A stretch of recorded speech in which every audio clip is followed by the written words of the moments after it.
So please join with me now in opening this stage as a dedicated space to lift spoken word from the page.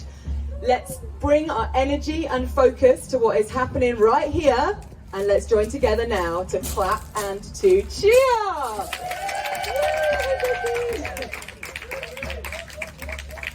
Okay, so we've got some very brave people who have stepped up. Thank you so much for doing that. I am celebrating you already. And this is how it's going to work. Nobody likes to have too much anticipation, so we're going to do names out of a hat as to who goes next. And what I really want from all of you watching is your absolute focus and energy.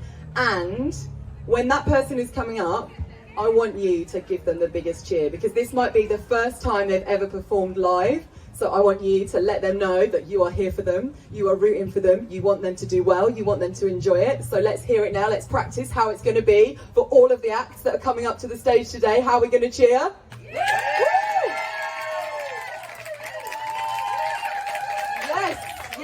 Yes, let's keep that energy. And during everybody's words, when they say something that resonates with you, instead of applauding, we're going to click our fingers, okay? We're going to snap those fingers. It's what they do in all the cool poetry clubs.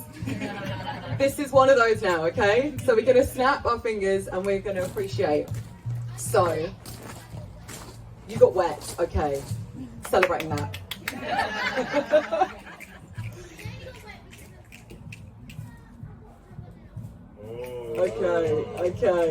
Okay. So, hello, welcome. So yeah, as some of you know, I started my poetry career here last year when a band was performing, Mitakuya Oyusun, and they stopped their music and they said, right, if anyone wants to express themselves, the microphone is open. And I knew in my heart I had to do that. I had a poem spare that I'd written for a friend's wedding, and I felt in my heart this intense beating that I had to speak my words, and I did, and I'm so utterly grateful. Everything in my life has changed since. I'm now doing poetry a lot, and I'm performing, and I'm helping others to do that as well, and it feels amazing. So I'm going to start with a poem that I wrote. So after a while, after last year, I set myself a challenge to write a poem a day and share it live on Facebook, and people gave me topics for that, which was amazing, really helpful and really fun. And then I was like, oh, maybe I need to come up with my own topics, my own things that I want to write about. Someone asked me, what do you want to write about? I said, all this stuff. And they were like, but what's behind that? And I said that I wanted people to know that they have a choice. So this is my poem called Choice. What's the first line? Do you need just a cheer? Yes! Yes! Welcome to the stage, Abbi Jinks. Thank you. I want to shout this from the rooftops so you can hear my voice. I'm here to remind you that you have a choice. Every single moment, every single day, even when it doesn't really seem that way. It can be hard to accept that you have the fact that you have the power to choose. It can be safer and easier to just stick with the blues. It might feel easier to say that you can't, or to blame circumstance or other people, or say that you just aren't able to do things differently. You're not permitted to say, thanks, but no, I'll make my own mind up on this one. After all, who's running the show? Is it my friends or family, society, or the government? Is it someone outside of me saying for me what is meant? Do you find yourself going along with the crowd just because that's what they're all doing? Or do you regularly question traditions and rules? Do you have your own ideas brewing? I hear so many people say they couldn't possibly leave their job. Then they get home every single night and sit on their sofa and sob. I know friends that put up with relationships that are detrimental to their health, and others who simply resign themselves to the fact that they'll never enjoy any wealth. How many of us let fear take over and basically do what we're told without even checking in for ourselves if it's the best idea we're being sold? I know it can feel scary. I'm not saying it will be easy.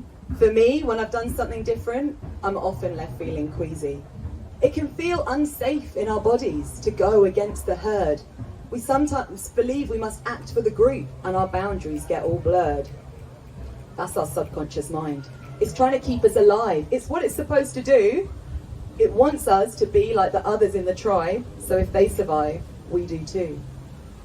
That subconscious mind has been working real hard since even before you were born. It takes in 11 million bits of information per second. And you might not like this next bit, I warn. You don't have control over your subconscious mind, and it's had years of being programmed. Ideas, theories, thoughts, and fears into your brain have been repeatedly rammed. Now that's not all bad, of course. It works great to keep us alive, but do you want it to dictate how you live out your life, your health, your career, how much money you have, your formation of ideas? The thing is, it's working all of the time. It's probably why I can't stop writing in rhyme, because for years I read stories to my kids in the bed, and the rhythms and rhymes then got stuck in my head. So you might think, oh, well, that's just a little bit of my mind. But actually, it's most of it, 95%, and it's blind to the difference between what's false and what's reality. It looks for repeated patterns, and it loves familiarity. So if you're watching programs where people are fat, your subconscious mind works to recreate just that. And if you're trying to give up alcohol and watch any Hollywood film, then unfortunately you'll find it hard because the producers are at the helm. So what I'm saying right here with this subconscious stuff is that it affects all our decisions.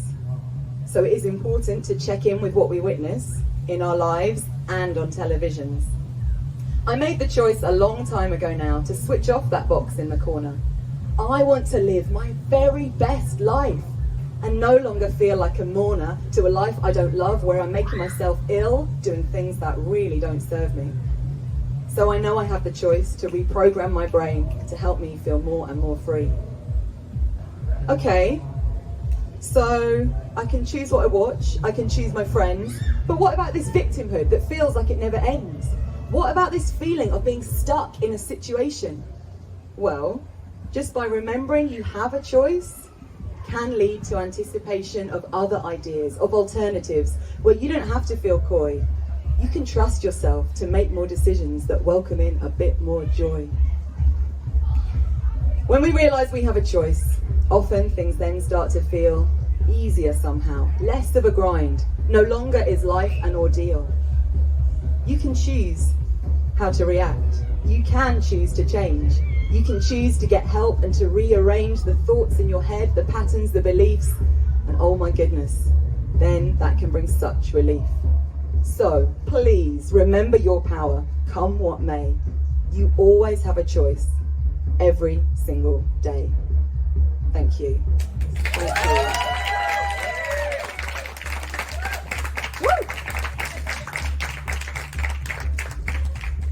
Thank you so much. Oh, that felt good.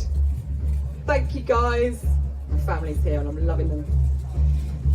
Okay, who's next? Who's coming up? So remember, this person may have never performed before on a stage, or they may have. Let's hear it for Warren. Come on, Warren, you're in.